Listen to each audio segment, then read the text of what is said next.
Welcome to our lecture series 8. We were discussing about ultraviolet spectroscopy instrumentation. The instrumentation part 3. Through this lecture series spectroscopy, we discussed what is an electromagnetic radiation, what are the properties of light, what happens when the light interacts with the matter, and Beer-Lambert's law, which is the basic principle of ultraviolet spectroscopy, and the excitation energy levels. And we have started with the instrumentation. We discussed light source and gratings. Now we have to recap and understand the monochromators.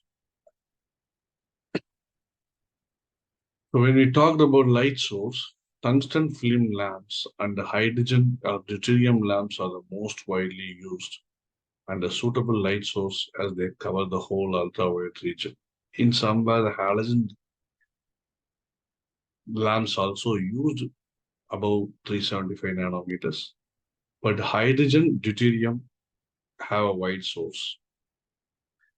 Tungsten filament lamps are rich in red radiations. More specifically, they emit the radiation at 375 nanometers, while the intensity of hydrogen deuterium lamps falls below 375. For above 375, we usually go for the halogen lamps.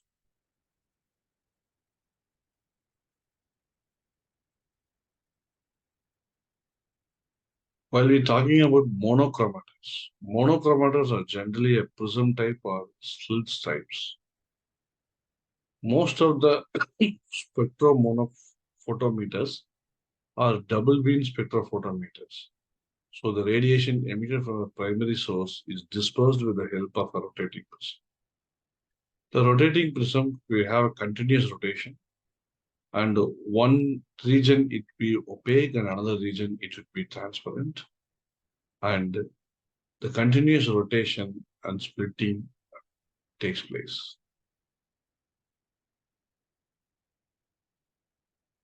The various wavelengths of the light source, which are separated by the prism, are then selected by the sills. Such the rotation of the prism results in a series of continuously increasing wavelength to pass through the slits for the recording purpose.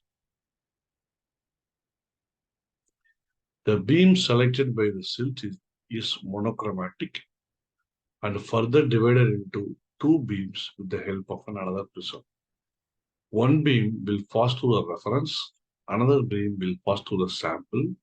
So both the beams get analyzed by the detector, will give the final result of our required things.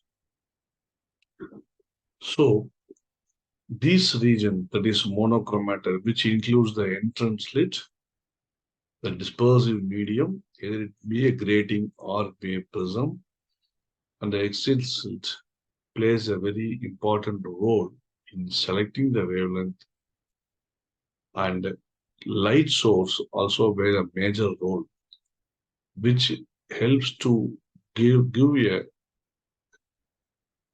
region, which gives a region in which the light can be produced to decide wavelength.